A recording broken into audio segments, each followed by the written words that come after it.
तो जैसा कि लास्ट एपिसोड में देखा था, शी हाओ युआंग होंग की अच्छे से खातिरदारी कर चुका था। मार मार के उसका नाक मुंह फुला देता है।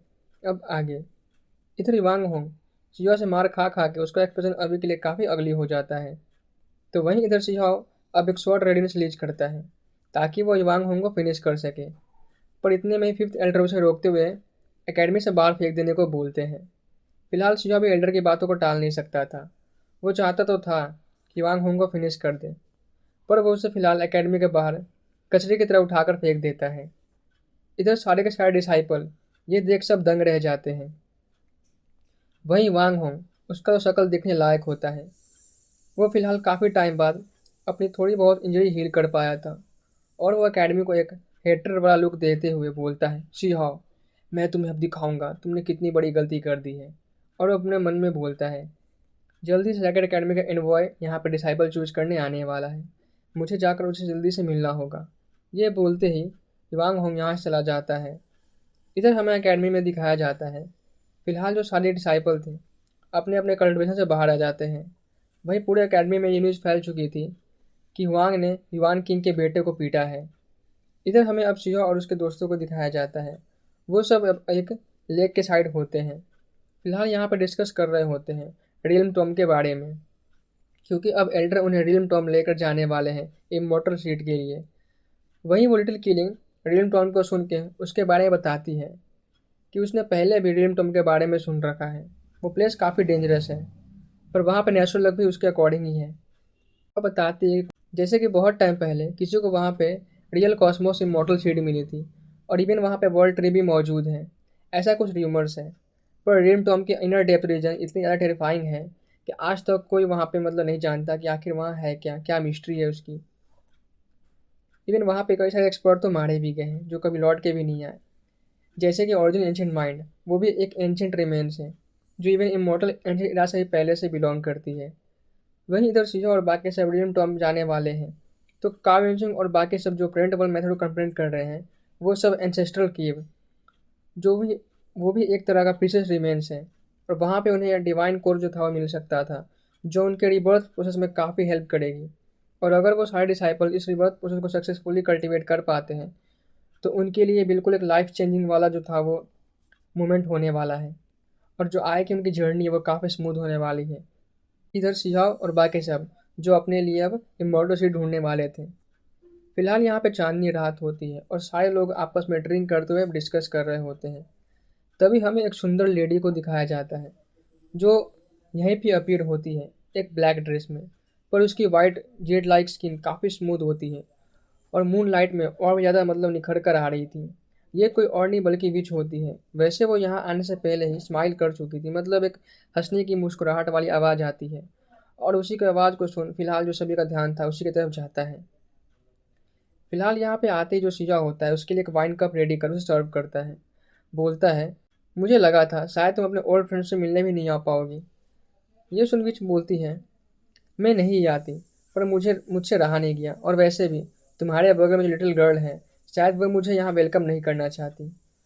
विच जो थी फिलहाल यहाँ पे किंगी की बात कर रही है, क्योंकि चाहे कुछ भी हो, किंगी और युनचान वो दोनों एक ही तो है। मतलब जो किंगी है वो युनचान की सेकंड बॉडी है।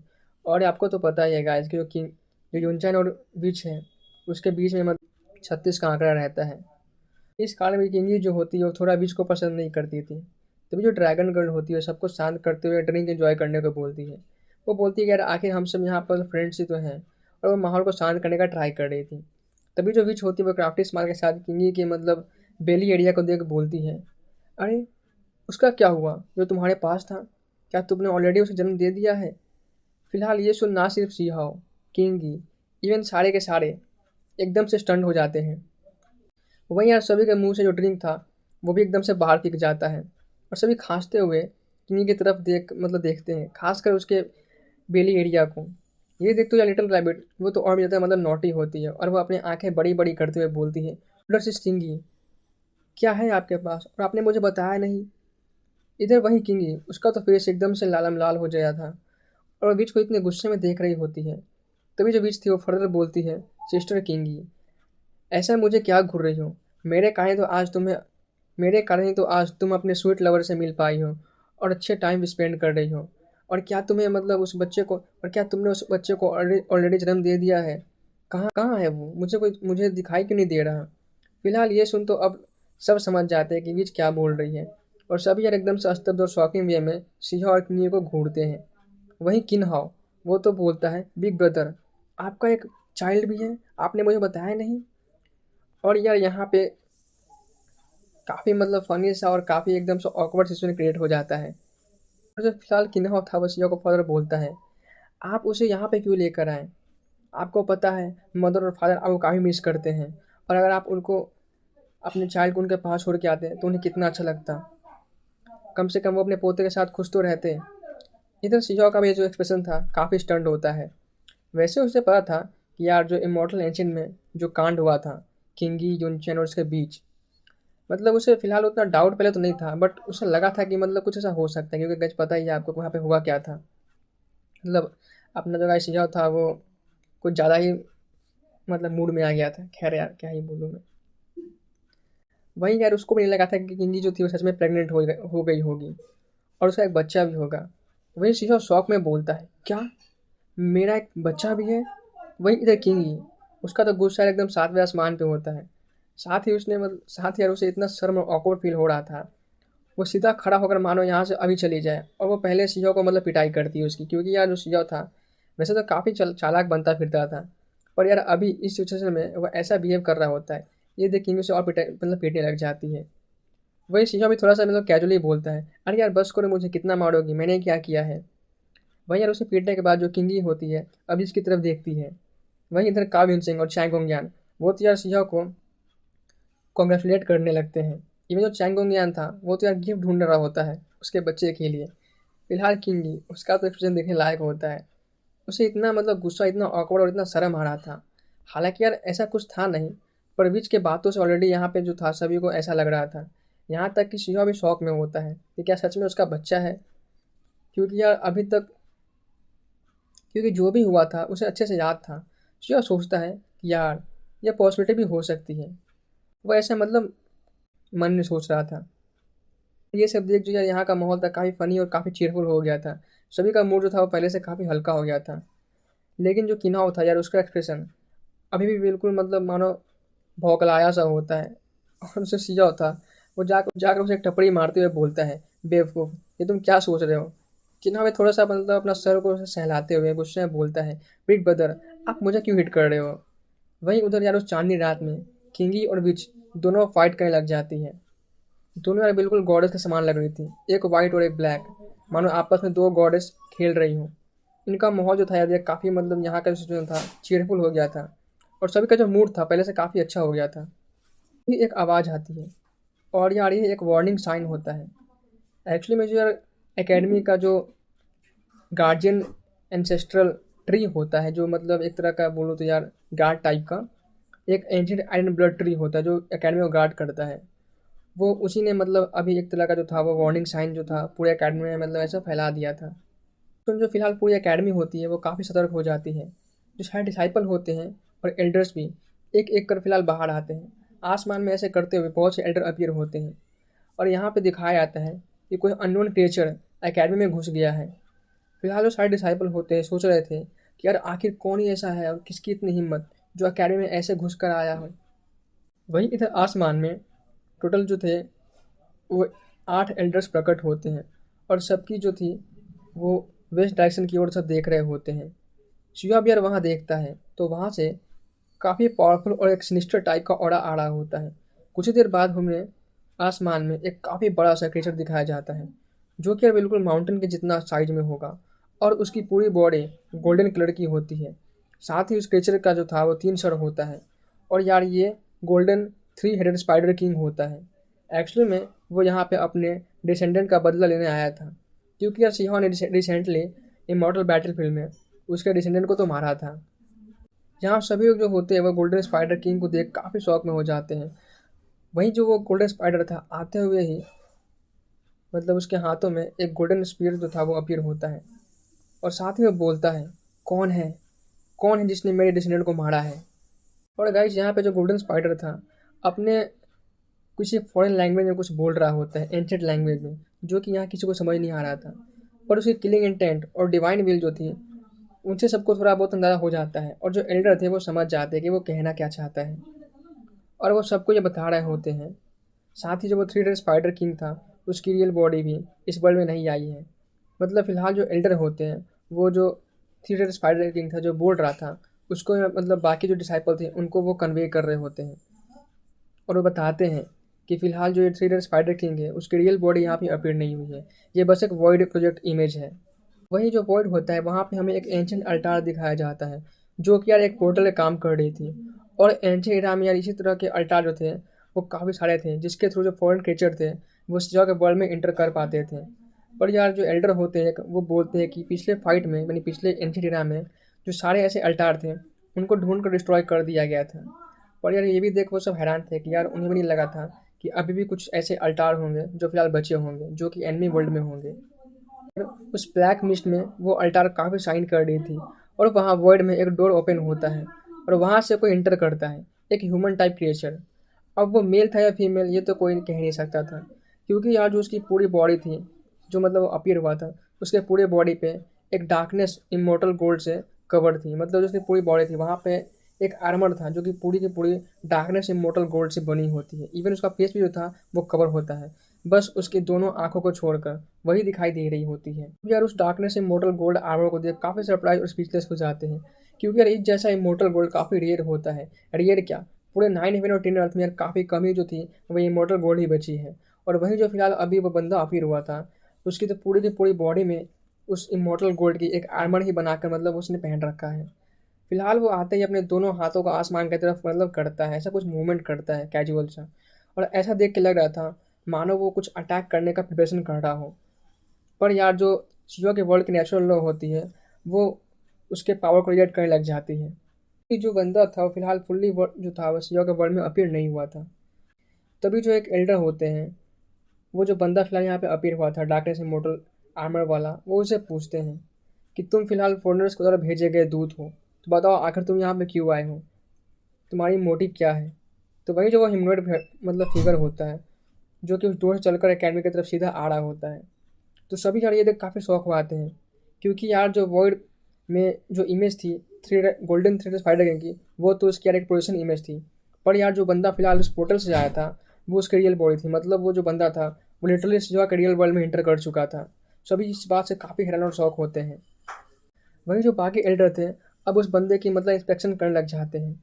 पर यार स्ट्रेंजली कोई भी जो था, मतलब इवन एल्डर भी जो होते हैं, उस बंदे की ना कोई कल्टिवेशन, ना उसके बारे में कुछ पता कर पाते हैं। मतलब उन्हें कुछ पता नहीं चल पा रहा था, क्योंकि यार उसकी जो बॉडी पे डार्कनेस इमॉर्टल गोल्ड की आर्मर होती है, वो अब शाइन करती है। वहाँ पे जो कुछ सिंबल्स होते हुए एक्टिवेट हो जाते हैं, जिस कारण इवन जो एल्डर्स थे अकेडमी में गए, वो भी उसके आर पार नहीं देख पा रहे होते हैं।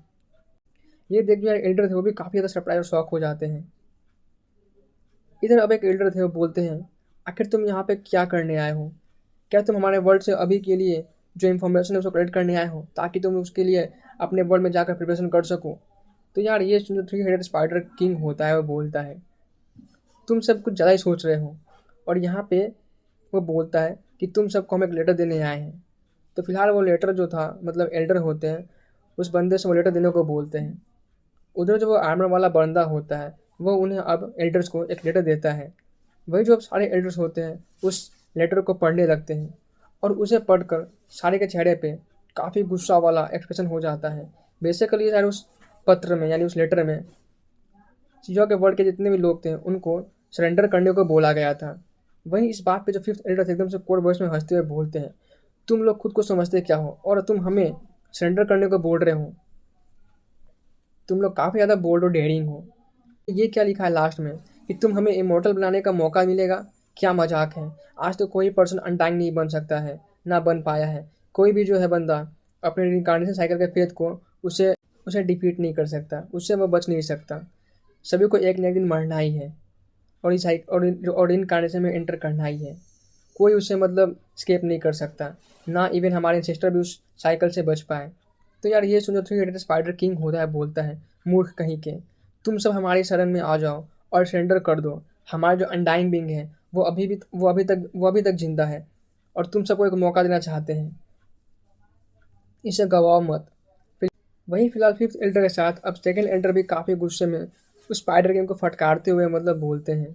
साथ ही तो बाकी जो एल्डर थे वो भी यार उन फॉरेनर्स की बातों को विश्वास नहीं कर सकते थे, और साइड डिसाइपल को भी ये बात वो बताते हैं, क्योंकि यार जो थ्री हेडेड स्पाइडर किंग था वो अपने वर्ल्ड को राइटियस मतलब अपने वर्ल्ड को सही बता रहा होता है, जबकि जो सीजो के वर्ल्ड है वो उसको डीमंस बोल रहा था। मतलब जो सीजो के वर्ल्ड है वो करप्ट हो चुकी है और वहाँ के जितने भी लोग हैं वो सब असली में डीमन हैं, और वो उल्टा जो थे वो मतलब उनके वर्ल्ड को इन्वेट कर रहे हैं और सभी को मारे हैं। तो ये सुन फिलहाल जो सारे के सारे मतलब एल्डर्स थे उन पर काफ़ी गुस्सा आता है, क्योंकि लिटरली यार जो थ्री हेडेड स्पाइडर किंग था वो बिल्कुल उल्टा बोल रहा था। एक्चुअली में तो डेमंस वो लोग हैं जो शिवा के वर्ल्ड पे अटैक किए थे। तो वहीं अब इधर फिफ्थ एल्डर और सेकंड एल्डर थे वो दोनों ही उस डार्कनेस इमॉर्टल गोल्ड आर्मर वाले जो पर्सन होते हैं उस पर अटैक करते हैं, ताकि उस पर्सन के प्राइमोरियल स्पिरिट को सर्च कर वो यहाँ पता कर सके आखिर इन लोग का असली मोटिव है क्या। और ऐसे भी यार वो पर्सन को यहाँ से बिना कुछ किए तो मतलब वो इस पर्सन को अब ऐसे ही तो यहाँ से जाने नहीं दे सकते थे। या तो दोनों एल्डर फिलहाल अटैक तो करते हैं, पर कितना भी कुछ अटैक कर ले उनके बावजूद भी जो वो आर्मर था मतलब जो पर्सन होता है यार लिटरली उसका वो रेस्ट्रिक्ट नहीं कर पाते, क्योंकि जब भी वो अटैक कर रहे थे तब उस पर्सन की जो इमॉर्टल गोल्ड आर्मर होती है वो एक्टिवेट हो जाती है, और जो सारे एल्डर्स के अटैक थे वो उसको डिजॉल्व कर देती है। पर तभी जो वो थ्री हेडेड स्पाइडर किंग था बोलता है, फुलिश पीपल, क्या तुम अपने सामने इतने इंपॉर्टेंट पर्सन को भी नहीं पहचान पा रहे हो? भाई तुम इन्हें भी तो नहीं भूल गए? फिलहाल यार उसकी बातों को सुन सारे लोग कंफ्यूज थे कि आखिर ये किसकी बात कर रहा है। तभी यार जो स्पाइडर किंग होता है वो अपने स्पाइडर वेब को रिलीज करता है, और जो आर्मर वाला पर्सन था उसके बॉडी की जो आर्मर थी अब थोड़ी सी मतलब थोड़ी बहुत वहाँ ओपन हो जाती है, और साथ ही वो अपने सीख यानी स्पाइडर वेब जो होता है उससे उस पर्सन पर अटैक कर उसे इंजर कर देता है, और वहाँ से अब उसकी जो खून होती है ब्लड वो मतलब बहने लग जाती है। सभी ये देख काफ़ी हैरान हो जाते हैं, क्योंकि यार स्पाइडर वो सब सोच रहे थे कि आखिर जो स्पाइडर किंग था क्या वो पागल हो गया है, वो अपने साइड के लोगों को क्यों हार्म कर रहा है। पर तभी सभी की जो एक्सप्रेशन थी काफ़ी शांत हो जाती है, क्योंकि जो ब्लड बह रहा होता है वो एकदम प्योर गोल्डन होता है, मानो एकदम प्योर और सैक्रेड। एकदम से जो गोल्डन ब्लड थी वो किसी डिवाइन ब्लड के समान लग रही थी। जो सभी लोगों का ध्यान था उसी गोल्डन ब्लड पे जाता है। किसी को समझ नहीं आता कि यार आखिर उस पर्सन की ओरिजिन क्या है, उसके अंदर आखिर ये गोल्डन ब्लड कैसे आ सकता है, और उस गोल्डन ब्लड की ओरिजिन क्या है जो वो इतना प्योर और होली लग रहा था। वही जो सारे एल्डर थे उनका एक्सप्रेशन अभी के लिए काफ़ी शौक वाला होता है, क्योंकि यार जो वो गोल्डन ब्लड थी वो उनको पहचान लेते हैं। सारे एल्डर की आंखों में एक अलग ही फीलिंग और मतलब एक अलग ही फीलिंग जो थी वो महसूस की जा सकती थी। वहीं फिफ्थ एल्डर बोलते हैं, लगा नहीं था ये ब्लड ये ब्लड अभी भी इस वर्ल्ड में अपीयर हो सकती है। ये सुनिए थ्री एल्डर स्पाइडर किंग बोलता है, चलो किसी को तो फिलहाल उस पर्सन के बारे में याद है। इस ब्लड के बारे में यार जो वही एल्डर होते हैं सारे डिसाइपल को बताते हैं कि आखिर यहाँ पे चल क्या रहा है। बताते हैं कि ये जो गोल्डन ब्लड है एक्चुअली में उनके ही वर्ल्ड के प्रोटेक्टर क्लैन के डिसेंडेंट का है, जो कि यार एंशिएंट एरा में काफ़ी टॉप के मतलब एक्सपर्ट थे, जिन्होंने यार इनकी वर्ल्ड को फॉरेन क्रीचर से एंशिएंट एरा में काफ़ी ज़्यादा मतलब प्रोटेक्ट किया था, बचाया था, और जो फॉरेन क्रीचर थे उनको मतलब मारा था। और इनकी एक अलग ही तरह की आइडेंटिटी है, जो इनकी गोल्डन ब्लड लाइन है वो यार काफ़ी सैक्रेड और सुप्रीम और प्योर मानी जाती है। पर अनफॉर्चुनेटली उस टाइम पे जो सारे प्रोटेक्टर क्लैन के जो मतलब मेंबर्स थे वो सब मारे गए थे उन डेमंस के हाथों। वही उनका जितना सा डिसेंडेंट था वही मारा जा चुका था, कोई बचा नहीं था। पर वो बताते हैं कि यार हमें भी नहीं लगा था कि एनिमी वर्ल्ड में उनके कुछ जो डिसेंडेंट है वो अभी फ़िलहाल बचे होंगे, और जो उनकी ये गोल्डन ब्लड लाइन है वो एक तरह की स्पेशल ब्लड लाइन है, जिसके कारण वो मतलब काफ़ी पावरफुल होते हैं नॉर्मल पर्सन से, और जो उनकी पावर है वो इसी ब्लड लाइन के कारण आती है।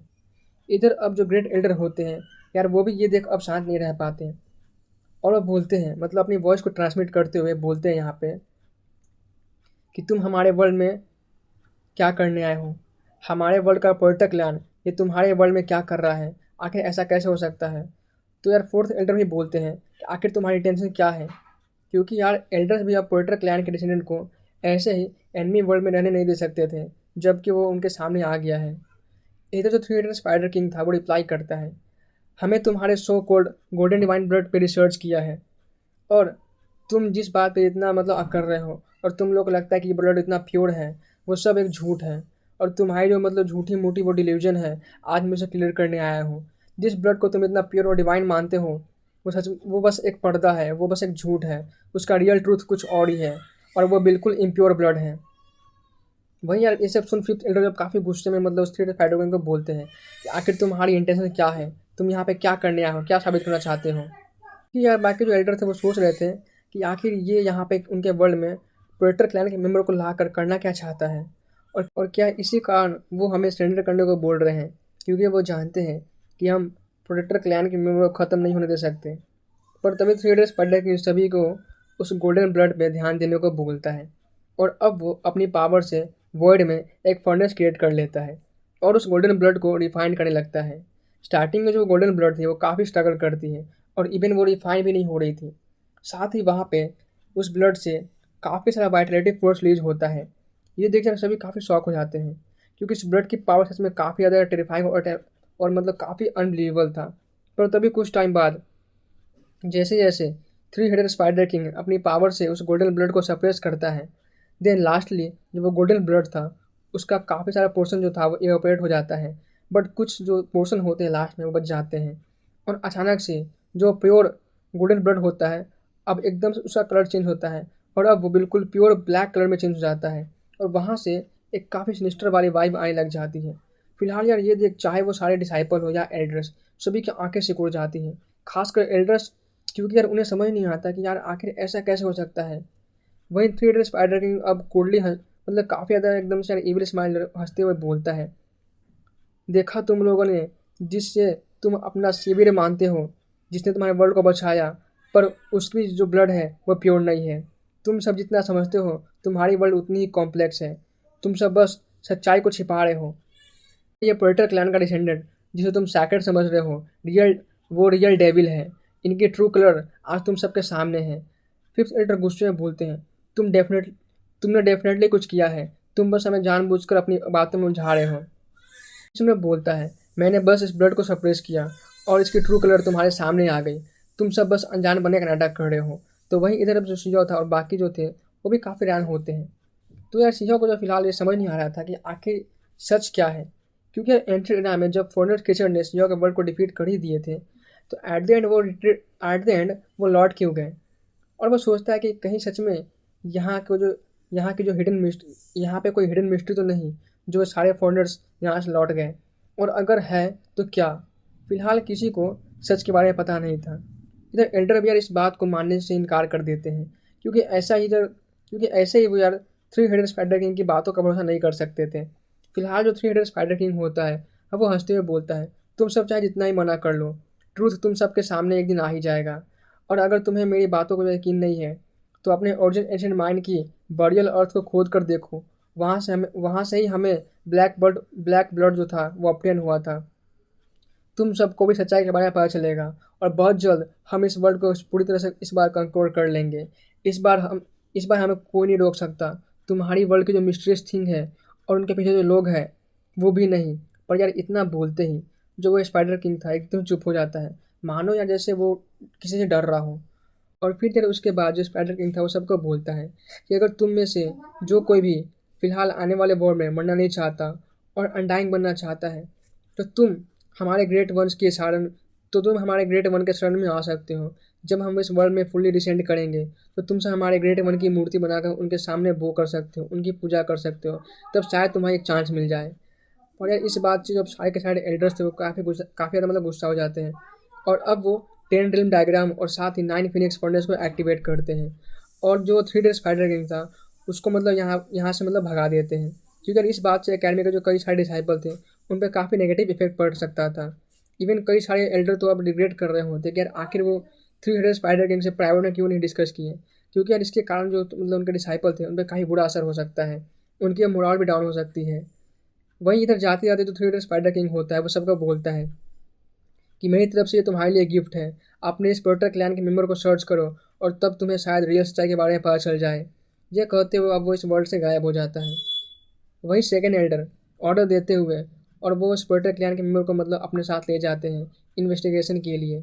तो वहीं अब ये न्यूज़ जो होती है पूरे अकेडमी में फैल जाती है, जो कुछ भी यहाँ पे हुआ था। इस कारण जो पूरा अकेडमी था उसके जो सारे डिसाइपल थे इसी टॉपिक पे मतलब बातें कर रहे होते हैं। साथ ही अब सब काफ़ी क्यूरियस थे उस पोर्टर क्लैन के डिसेंडेंट के बारे में जानने के लिए। और बहुत सारे फिलहाल जो थे मतलब बंदे वो अब एकेडमी के एक माउंटेन रीजन के पास मतलब होते हैं, पर किसी को यार उस माउंटेन के ऊपर जाने का ऑर्डर नहीं था, क्योंकि अभी के लिए जो सारे एकेडमी के एल्डर्स थे वहाँ पे उस पोर्टर क्लैन के डिसेंडेंट को मतलब इंट्रोग्रेट करने गए थे। पर यार शिहो था, उसको वहाँ पे जाने का मौका मिलता है क्योंकि उसके साथ मोदाव था, जो कि उसी का सर्वेंट था। और इधर हमें अब माउंटेन के टॉप एरिया को दिखाया जाता है, जहाँ पे कि यार टोटल 10 एल्डर्स होते हैं। और यहाँ पे अब वो काफ़ी मतलब माहौल जो था सीरियस होता है, क्योंकि यार वो ऐसे इस मिस्टीरियस पर्सन पे बिलीव नहीं कर सकते थे। और वो भी तब जब यार उसका ब्लड जो था उसके मतलब कलर चेंज हो गई थी, जिस कारण उन्हें लगता है कहीं ये फॉरेनर्स के का कोई चाल तो नहीं। इसलिए यार वो मोदा उसे अभी उससे पूछते हैं उसके बारे में कि क्या तुम जानते हो। मोदा भी यार उसके इमोर्टल गोल्ड बैटल आर्मर को देख मतलब काफ़ी सरप्राइज था पहले तो। पर वो बोलता है कि यार मतलब वो बोलता है कि मैंने भी इसे कभी देखा नहीं। तभी सेकंड एल्डर उस पर्सन को अपने आर्मर रिमूव करने को बोलते हैं। वही जो मिस्टीरियस पर्सन होता है वो काफ़ी मतलब कोऑपरेटिव होता है, मतलब वो धीरे धीरे कर अपना जो इमॉर्टल गोल्ड आर्मर था उसको रिमूव करता है। इधर वो रिमूव होते ही उसके सामने मतलब सभी के सामने एक काफ़ी सुंदर पर्सन मतलब अपीयर होता है। उसका जो बाल था एकदम से गोल्डन गोल्डन होता है, और जो कपड़े थे वो भी गोल्डन कलर के होते हैं।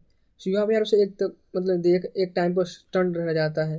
थोड़े टाइम बाद यार उन्हें पता चलता है कि ये कोई लड़की नहीं बल्कि लड़का है, क्योंकि गाइस जैसे ही वो मतलब पर्सन अपना आर्मर रिमूव किया था तो यार सभी उसकी सुंदरता को देख मतलब मानो मन मोहित हो गए हो ऐसा लग रहा था, क्योंकि यार लिटरली उसका जो बॉडी कर्व था बिल्कुल किसी लड़के से कम नहीं था। मतलब जो उसका सुंदरता था, जो उसका हैंडसमनेस था, ऐसे देख लग रहा था कि वो कोई लड़की है, बट रियल में वो एक लड़का था। इधर अब जो एल्डर थे वापस से मोदा से पूछते हैं कि क्या तुम इसे पहचानते हो। मोदा जो था वो बोलता है कि डेफिनेटली मतलब उसने कभी इस पर्सन को देखा नहीं। वही जो पर्सन होता है, पहले तो उसकी हेयर जो थी एकदम गोल्डन होती है, पर थोड़े टाइम बाद वो वापस से नॉर्मल ब्लैक कलर की हो जाती है। जैसे ही जब उसका पावर था वो शांत होता है, तब इसे देख जो एल्डर थे वो भी कहते हैं ये तो बिल्कुल जैसा रिकॉर्ड में लिखा हुआ है वैसा ही है। क्योंकि यार वहाँ पे मतलब उन्होंने पढ़ा था पिछले मतलब एंशिएंट टेक्स्ट में कि जो इनकी ब्लड लाइन की पावर होती है वो यार इनकी पूरी बॉडी और उनकी जो गोल्डन जो हेयर है वो सब उसी ऑरा के कारण मतलब रेडिएट करती है, और इनके पूरे बॉडी से गोल्डन ऑरा थी वो रिलीज होती है जब भी अपने ब्लड लाइन पावर को एक्टिवेट करते हैं। ये जो अब एल्डर होते हैं यार उस पर्सन से उसका नाम पूछते हैं, तो वो बताता है दूगू यून। हालांकि वो स्टार्टिंग में एल्डर को काफ़ी हेटफुल लुक दे रहा था, पर थोड़े टाइम बाद वो शांत हो जाता है और अब वो इजली मतलब इनके सवालों का जवाब दे रहा होता है। तभी एक एल्डर उसे फर्दर पूछते हैं क्या तुम सच में पोएटर क्लैन के डिसेंडेंट हो। ये सुन जो दूगू यून होता है वो काफ़ी गुस्से में सारे एल्डर्स को देखने लगता है और बोलता है मुझे बस इतना पता है कि इस वर्ल्ड के कुछ लोगों ने हमें धोखा दिया और मेरे जो 3 एंसेस्टर थे इसी कारण मारे गए, और मैं उनका बदला लेना चाहता हूँ। फिलहाल यार ये सुन सारे के सारे लोग काफ़ी हैरान और शौक हो जाते हैं। तभी एक एडिटर बोलते हैं फिलहाल वो सारे लोग तो मारे जा चुके हैं और तुम्हारे एंसेस्टर ट्रू हीरो थे इस वर्ल्ड के, उनके लिए अभी भी इस वर्ल्ड में काफ़ी रिस्पेक्ट है। पर ऐसा कुछ लोग होते हैं जो ऐसा कर देते हैं, पर अब उन मैटर को सॉल्व नहीं कर सकते क्योंकि जो ऑलरेडी वो सब लोग थे वो एंशिएंट एरा में मतलब मारे गए हैं। तो यार दूगजन बोलता है कि नहीं, अभी भी कुछ लोग जिंदा हैं, और इवन जो उनके डिसेंडेंट हैं वो भी जिंदा है, क्योंकि मैंने मेरे ब्लड में देखा है। मतलब यार जो प्रोटेक्ट क्लैन की जो मतलब ब्लड लाइन होती है, उनकी ब्लड लाइन में यार मतलब जो उनके एंसेस्टर थे वो अपना इनहेरिटेंस मतलब उसी में छोड़ देते हैं, जिस कारण जो है दूगु यून था वो अपने एंसेस्टर के जो मतलब पास्ट की जितनी मेमोरी थी, जो भी इनहेरिटेंस था, वो उसको साफ साफ देख सकता था। इस कारण उसे मतलब जो भी बाकी जो इन्फॉर्मेशन थी वो मिल चुकी थी। ये सुनिए और सिंहा और मूदा और सारे जो एल्डर थे वो काफ़ी चौंक जाते हैं। उन्हें भी नहीं पता था कि यार जो गोल्डन ब्लड की पावर है वो मतलब कुछ इस तरह की है कि इवन यार वो अपने डिसीडेंट के लिए इनहेरिटेंस अपने ब्लड में छोड़ सकते हैं। तभी एक ओल्डर जो होते हैं वो आगे आते हुए दोगो उनसे फिलहाल तो पहले माफ़ी मांगते हैं, और उसके बॉडी में अब मतलब उसके बॉडी पे अब नीडल से मतलब अटैक कर देते हैं, और वो वहाँ से मतलब उसके कुछ गोल्डन जो ब्लड होती है उसको कलेक्ट कर लेते हैं, ताकि वो वेरीफाई कर सके कि क्या सच में ये मतलब उन्हीं के वर्ल्ड के पोर्टर क्लैन का डिसेंडेंट है, या उन्हीं के वर्ल्ड के पोर्टर क्लैन का डिसेंडेंट है भी या नहीं, क्योंकि यार वो ऐसे ही उस पर भरोसा नहीं कर सकते थे। थोड़े टाइम बाद कुछ एल्डर जो थे वो मतलब एक रूम से वापस बाहर आते हैं, और उनके फेस पे काफ़ी एक्साइटेड एक्सप्रेशन होता है, क्योंकि यार उन्होंने कई सारे जो थे मतलब एंशिएंट मेथड और टेस्ट को मतलब ट्राई किया था उसके ब्लड पे। और जो दूगु जुन होता है वो सच में मतलब उन्हीं के वर्ल्ड का है, प्रोटेक्टर क्लैन का डिसीडेंट था, जिस कारण अब जो सारे एल्डर थे उससे काफ़ी अच्छे से मतलब बिहेव करने लग जाते हैं। पहले वो जो भी कुछ मतलब उनके साथ किए थे वो मतलब उसको भूल जाने को बोलते हैं, और अब यार उसके लिए मतलब वो माफ़ी मांगते हैं, क्योंकि चाहे वो जो हो जाए अब वो उनके सामने उनके वर्ल्ड के प्रोटेक्ट क्लैन का डिसीडेंट मतलब मौजूद है। तो वो यार अब उसे कैसे करके, तो यार अब वो उसे मतलब बिल्कुल रिस्पेक्ट नहीं दे सकते थे, और उसे अब कैसे ये करके उन्हें प्रोटेक्ट करना ही होगा। और वहीं यार जो एल्डर होते हैं, वहीं यार जो बाकी के कुछ एल्डर होते हैं वो सोच रहे होते हैं कि यार अगर सच में जो दूगुन होता है, अगर वो उनके वर्ल्ड के साथ फाइट मतलब नहीं किया है, मतलब यार उनके उनके तरफ से फाइट नहीं किया और उनका साथ देने से मना किया, तो उनके पास फिलहाल कई सारे मेथड हैं जिसका यार वो यूज कर उसके माइंड को वापस से क्लीन कर सकते हैं, ताकि वो फिर से मतलब उसके मन में 9/10 अर्थ के लिए उसकी लॉयल्टी जगा सके, मतलब देशभक्ति है वो उसको जगा सके, ताकि फ्यूचर बैटल में दोगुन जो था वो उनकी मतलब हेल्प करे। और इनकी जो गोल्डन ब्लड लाइन की पावर है लिटरली जब वो अवेकन होती है तो इनकी पोटेंशियल काफ़ी अनमैचेबल होती है, क्योंकि यार जो एंशिएंट एरा में जो इनके एंसेस्टर थे वही काफ़ी पावरफुल थे। पर यार इधर जो दोगुन होता है वो एल्डर्स के मूड को देख मतलब समझ चुका था कि वो एल्डर क्या सोच रहे हैं, और वो डायरेक्ट बोलता है कि अगर तुम्हें लगता है कि मैं तुम्हारी हेल्प करूँगा उन फॉरनर्स लड़ने में, तो पहली बात तुम सब तो ये भूल ही जाओ, तुम सब उनसे बिल्कुल नहीं जीत पाओगे, क्योंकि उस वर्ल्ड में और तुम्हारी वर्ल्ड में ज़मीन आसमान का अंतर है पावर लेवल में, क्योंकि वहाँ पे अनडाइंग बींग्स हैं। और बात उनकी छोड़ो, इवन वहाँ के जो यंगर जनरेशन के जो लोग हैं उनसे तुम्हारी जो मतलब यंगर जनरेशन के लोग हैं काफ़ी वीक हैं। उनके जो एम्पर क्लान के डिसेंडेंट हैं उनके सामने तो यार यहाँ के जितने भी बंदे हैं वो टिक भी नहीं पाएंगे। उनके सामने तो छोड़ो, क्या कोई यहाँ पे ऐसा है जो मुझे हरा सके, मेरे अटैक को मतलब झेल सके? ये सब उनके एम्पर क्लान के यंगर जनरेशन के आगे कभी कभी नहीं जीत पाएंगे। वही अब यार यहाँ पे जो था सीन शिफ्ट होता है और हमें माउंटेन के नीचे दिखाया जाता है। यहाँ पे सारे डिसाइपल आपस में इसी इवेंट के बारे में डिस्कस कर रहे होते हैं।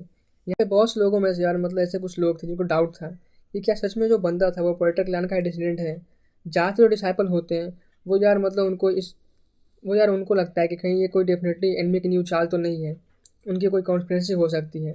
तो वहीं उधर ऊपर जो सारे एल्डर्स होते हैं उनका रिएक्शन अभी के लिए काफ़ी कॉम्प्लेक्स होता है, क्योंकि यार वो अभी तक जो था वो दोगुन को कन्विंस नहीं कर पाए थे कि वो अपना रिवेंज का प्लान जो था वो ड्रॉप आउट कर दे। वहीं दूसरा ये कि हालांकि दोगुन जो था वो रियल पोएटर क्लैन का डिसीडेंट है, पर उसकी ब्लड आखिरकार ब्लैक क्यों हो जा रही है, तो इस पे यार जो दोगुन होता है वो भी उन्हें कुछ बताता नहीं। एल्डर समझ पाते एल्डर समझ पाते हैं इसके पीछे का कारण। इसका तो जो मतलब कारण था इवन एल्डर्स नहीं समझ पा रहे होते हैं। वही जो अब दोगुन होता है वो अब माउंटेन से नीचे आता है, और जो सारे डिसाइपल होते हैं यार पहले तो लोग उसे देख काफ़ी शौक और स्टंट रह जाते हैं, क्योंकि यार उसकी जो सुंदरता होती है वो इतनी ज़्यादा होती है कि इवन मतलब लड़कियाँ भी शर्मा जाए। मतलब वो काफ़ी ज़्यादा हैंडसम होता है, काफ़ी सुंदर होता है। कई लोग तो यार उसे मिस्टेकनली मतलब लड़की समझ लेते हैं पहले तो, फिर जब वो ध्यान से देखते हैं तो यार जो उसकी गोल्डन हेयर होती है उसका अपीयरेंस बिल्कुल किसी फेरी से कम नहीं होता है। पर थोड़ी देर बाद सभी का जो कन्फ्यूजन था वो दूर हो जाता है कि एक्चुअली में वो कोई मतलब लड़की नहीं एक लड़का है। तभी यार कुछ डिसाइपल जो होते हैं वो उसे फाइट करने को देख रहे थे, क्योंकि यार वो सब सोच रहे थे कि आखिर गोल्डन ब्लड की पावर वो मतलब है क्या, मतलब उसको टेस्ट करना चाहते थे कि क्या सच में जैसा र्यूमर है और लीजेंड्स है, क्या सच में जो पोएटर क्लैन की गोल्डन ब्लड लाइन पावर है वो उतना पावरफुल होते भी हैं कि नहीं। यार जो सब थे वो दोगुनियन से फिलहाल फाइट करने के लिए चैलेंज करते हैं। तो वहीं इधर यार जो सारे डिसाइपल थे जो कि यार दोगुन से फाइट करना चाह रहे थे, वो दोगुन को चैलेंज करते हैं कि इससे पहले ही जो दोगुन होता है वो यहाँ के जितने सारे डिसाइपल थे सभी को फाइट के लिए चैलेंज करता है, और वो मतलब यहाँ पे इनकी काफ़ी बेइज्जती भी करता है। और वही जो फॉरनर वर्ल्ड के यंगर जनरेशन थे उन्हें काफ़ी तारीफ़ करता है, उनकी मतलब जो पावर लेवल होती है उनका मतलब गुणगान करते हुए यहाँ पे सारे डिसाइपल थे उनको काफ़ी वीक समझ रहा था। इस बात से जब सारे डिसाइपल थे काफ़ी भड़क जाते हैं और उन्हें काफ़ी गुस्सा भी आने लग जाता है। बहुत से डिसाइपल जो थे बोलने लगते हैं कि तुम होते कौन हो ये सब बोलने वाले, कि तुम हो गए प्रोटेक्ट लैंड से और तुम्हारी गोल्डन ब्लड की पावर काफ़ी ज़्यादा है, पर तुम्हें पर तुम हमें ऐसे ही अंडर नहीं कर सकते। इधर अब कुछ जो डिसाइपल होते हैं वो दूगी उनका रास्ता ब्लॉक कर देते हैं, मतलब वो सब ऑलरेडी रेडी हो गए थे उससे फाइट करने को और उस पर अटैक करने आगे बढ़ते हैं। पर यार जो दूगुन होता है अपना एक नॉर्मल सा पाम अटैक करता है, और जो उसकी गोल्डन ब्लड लाइन की पावर होती है वो भी एक्टिवेट होती है, और इसी के साथ जो बंदा था जो कि फिलहाल आगे अटैक करने आया था वो एकदम से उड़ता हुआ खून की उल्टी के साथ काफ़ी पीछे जा गिरता है, और उसी को सपोर्ट करने और भी जो डिसाइपल थे वो आते हैं, और फिर से वो सब एक साथ दुगुन पर अटैक करने आगे बढ़ते हैं। पर दुगुन उससे पहले उन पर अटैक करने आगे बढ़ जाता है। फिर से वो एक गोल्डन पाम जो था रिलीज करता है, और इस बार एक ही अटैक में करीबन 20 बंदे वहाँ पे होंगे। टोटल जो सारे बंदे थे उनको वो ढेर कर देता है। ये देख जो बाकी सारे डिसाइपल थे मतलब जितने भी लोग थे वहाँ पे सभी इस टाइम पे एकदम से अस्तब्ध हो जाते हैं। वही जो अकेडमी के एल्डर थे वही फिलहाल चुपचाप मतलब सब देख रहे होते हैं और यहाँ पर इंटरफेयर नहीं करते। दुगुन जो होता है फिर से उनकी बेइज्जती करते हुए बोलता है, लगता है मैंने तुम सबका पहले कुछ ज़्यादा ही ओवर एस्टिमेट कर लिया है, पर तुम सब तो बस इतने से स्ट्रेंथ से अपने एनिमी को हराना चाहते हो। सच में तुम सब कचरे हो, कचरे, किसी काम के नहीं। मेरा एक भी अटैक झेल नहीं पाए। और तुम ख्वाब देख रहे हो कि तुम उनके और तुम फॉरनेस वर्ल्ड के बंदों को हरा दोगे। क्या खाक जीत पाओगे उनसे तुम? इधर अब कुछ लड़कियां जो होती है वो दूगन की दूगन पावर को देख उसकी फैन हो जाती हैं। आपको तो पता ही गैस लड़कियां कैसी होती है, जिसको पावरफुल देखा नहीं बस उसके पीछे पड़ जाती है। और एक तो वैसे भी जो दूगन था वो काफ़ी हैंडसम भी था। ऊपर से उसकी पावर लेवल क्या ही बोलूँगा, एक लड़कियाँ तो उससे पागल हो गई थी। सभी नहीं बट कुछ लड़कियाँ तो उसे हो ही जाती है। ये तो जो बाकी सारे लड़के होते हैं यार उनका तो शक्ल काफ़ी उतर जाता है, उन्हें काफ़ी गुस्सा आ रहा होता है और अब वो दूगन को क्रिटिसाइज करने लग जाते हैं। और देखा जाए तो वो कुछ हद तक सही बोल रहे थे, क्योंकि यार वो नहीं जानते थे कि क्या सच में ये जो बंदा है वो प्रोटेक्टर क्लैन का डिसेंडेंट है या नहीं, या कोई बहरूपिया है। इसके ओरिजिन के बारे में इन्हें कुछ पता नहीं था। और वो दूगन को टॉन्ट मारने लगते हैं। पर ऐसा करते हैं जो दूगन होता है अपने प्लेस से एकदम से गायब होता है और जो दो बंदे होते हैं वो उस पर जाकर अटैक कर देता है, जो फिलहाल अभी दूगन को टॉन्ट मार रहे थे। दूगन के अटैक से दोनों की जान जो थी ऑलमोस्ट ख़त्म ही होने वाली होती। वहीं अब जो बाकी सर वहीं जो दूगन का अटैक होता है उससे जो दो बंदे होते हैं वो लिटरली समझो तो यार उनकी जो जान थी ऑलमोस्ट ख़त्म ही होने वाली थी। वही जो बाकी सारे लोग थे यार इस सीन को देख एकदम से शांत हो जाते हैं। किसी के मुंह से अब एक चू तक नहीं निकल रहा था और सभी अपने वर्ड को अपने गले के अंदर ही घोंट लेते हैं। दोनों जो बंदे होते जिसको फिलहाल दूगों ने पीटा था वो एकदम से यार दर्द में कहराते हुए उठते हैं और काफ़ी गुस्से में बोलते हैं, जल्दी करो, लूत वो और वांगशी उनको बुला कर लाओ, इस बंदों को अब वही सप्रेस कर सकते हैं। इतने में ही यार हमें दिखाया जाता है कि वहाँ वापस सिंह था अब माउंटेन से नीचे आ चुका था। और उसे देख अब जो कुछ डिसाइपल होते हैं वो सिंह को दूगुन पे एक्शन लेने को बोलते हैं कि उसने हमें इंस्टीट्यूशन की काफ़ी बेइज्जती की और वो काफ़ी घमंडी बनता है। ये सब बोलकर वो सिंह का दूगुन से फाइट करने को बोलते हैं ताकि दूगुन को वो जो सिंह था वो सप्रेस कर सके।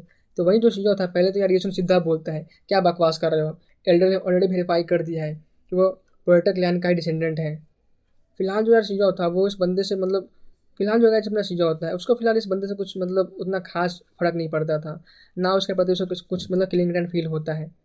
तो थोड़ा सा यार उसके लिए सिंपैथी फील करता है, क्योंकि यार एंशिएंट टाइम में प्रोटेक्ट लैंड के जो लोग थे वो कितना इनके वर्ल्ड को प्रोटेक्ट करते हुए मारे गए, तो उसके लिए भी। पर तभी जो यार दूगुन होता है वो सबके मुंह से सीओ के बारे में सुनकर उसकी तरफ देखते हुए बोलता है, क्या तुम सच में इतना पावरफुल हो, और अगर हो तो आओ और मेरे से फाइट करो। फिलहाल का सीओ भी उसे देखता है, वो उसे डरता तो था नहीं। और सीधा वो यार मोदा को बोलता है उसे फाइट करने को। मोदा भी जो था यार फिलहाल माउंटेन से नीचे आ चुका था और वो भी इस फाइट में काफ़ी इंटरेस्टेड था, क्योंकि यार उसे भी जो था वो सो कोल्ड गोल्डन ब्लड के पावर को टेस्ट करना था कि आखिर वो कितना पावरफुल है। तो वहीं जब दूगुन होता है वो मोदा को देखता है तो एक लुक देते हुए बोलता है, तुम्हारी सिस्टर सच में काफ़ी एक्सेप्शनल जीनियस है। जो इवन वहाँ के एम्पलर क्लाइन के जीनियस भी हैं वो उसे एक्नॉलेज कर चुके हैं। इवन जो अनडाइंग बिंग है उन्होंने उसे अपने शरण में ले लिया है और उसे ट्रेन कर रहे हैं, और काफ़ी पावरफुल भी। पर उसके कंपेरेबल तुम तो काफ़ी वीक हो। इधर जो मोदा था यार वो भी अब ये सुन दूगुन उनको एक लुक देते हुए बोलता है, क्या कहा तुमने, तुम मेरी सिस्टर्स ऑलरेडी मिल चुके हो? तो वो बोलता है, हाँ, उससे ही नहीं है बल्कि जो वहाँ के सारे एक्सेप्शनल जीनियस है उनसे भी। तो वहीं इधर यार इनकी बात चल रही होती है, इतने में ही वांगशी, लुतुआ, स्वानकुंग, याओजे, टेन क्रॉन किंग ये सब भी यहाँ पे आ चुके थे। इन सबको तो ये न्यूज़ थी ऑलरेडी मिल चुकी थी। पर जो सारे डिसाइपल थे यार वो अकेडमी के टॉप डिसाइपल थे, तो बाकी डिसाइपल कहते थोड़ी ना वो यहाँ पे आके दूगुन का वेट कर रहे होते, वेट करते। इस कारण जो फिलहाल दूगुन जब यहाँ पे आया था तब सब जाकर यहाँ पे वो लोग आए होते हैं। वही तो वहीं इधर जो दूगुन होता है इन सबको देख और हंसते हुए एकदम से यार एक लॉकडाउन वाली फीलिंग के साथ बोलता है, तुम अच्छा हुआ कि एक साथ यहाँ पे आ गए, मेरा काफ़ी टाइम बचेगा। तो तुम में से कौन मुझसे फाइट करने की हिम्मत रखता है? फिलहाल दूगुन की टोन से यार सभी को एकदम से मानो काफ़ी गुस्सा आता है। प्लस यार पहले तो सब काफ़ी ज़्यादा एकदम से स्टंट और स्तब्ध हो जाते हैं, क्योंकि सभी के मन में एक ही सवाल था कि क्या ये दूगुन सारे सुपर एक्सपर्ट को चैलेंज करना चाहता है। तो वहीं अब दूगुन जो होता है वो स्वान को देख बोलता है, चलो तुमसे शुरुआत किया जाए। और वहीं बिना कुछ ज़्यादा बोले इन दोनों के बीच जो बैटल होती है वो स्टार्ट हो जाती है। इधर जो दूगुन की गोल्डन ओरा होती है वो रिलीज होती है। इवन जो उसके बाल थे वो फिर से गोल्डन कलर के हो जाते हैं, क्योंकि जैसे ही उसकी ब्लड की पावर एक्टिवेट होती है तो उसकी जो हेयर होती है वो भी गोल्डन कलर में चेंज हो जाती है। उधर जो स्वानकुंग होता है वही बिना कुछ बोले यार मुझे दूगुन था उस पर अटैक करने आगे बढ़ चुका था। वहीं पीछे से बाकी सब तो यार ये देख गेस कर चुके थे कि भले यार दूगुन काफ़ी पावरफुल होगा, इवन हो सकता है कि ये फॉरनर्स के एम्परर क्लैन के जीनियस जितना कंपेरेबल हो, पर यार वो स्वानकुन को इतना इजीली डिफीट नहीं कर सकता है, क्योंकि स्वानकुन भी गाइज एक सुप्रीम जीनियस है जिससे कि तीन ने मॉडर्न एनर्जी कल्टिवेट की है। पर जब दोनों का टकराते हैं रिजल्ट कुछ ऐसा आता है कि सारे लोग हक्के बक्के रह जाते हैं। स्वान कुंड जो था एकदम से फुटबॉल की तरह उड़ता हुआ काफ़ी दूर जा गिरता है। साथ ही वह भर बाल्टी खून की उल्टी करता है। उसके नाक मुंह सब जगह से खून आने लग जाते हैं। किसी को समझ नहीं आता कि यार एक सेकंड में हुआ क्या। पहले तो एक गोल्डन पाम जो थी स्वान कुंड को हिट करती है, साथ ही एक गोल्डन किक जिस कारण स्वान कुंड अब ठीक से खड़ा होने के भी लायक उस हालत में नहीं होता। वहीं फिलहाल जो पीछे 10 क्राउन किंग, वांगशी, लूतू इन सब का रिएक्शन तो काफ़ी सीरियस हो चुका था, काफ़ी अगली हो जाता है, क्योंकि दूगू ने लिटरली बस अपने एक ही अटैक में स्वान कुंड को ढेर कर दिया था। बाकी सब तो यार काफ़ी शॉक और स्पीचलेस थे। सभी के मन में यार एक ही सवाल था कि क्या ये है रियल गोल्डन ब्लड की पावर। तो गाइस आज के लिए इतना ही, मिलते हैं नेक्स्ट वीडियो में। तो guys take care and good bye.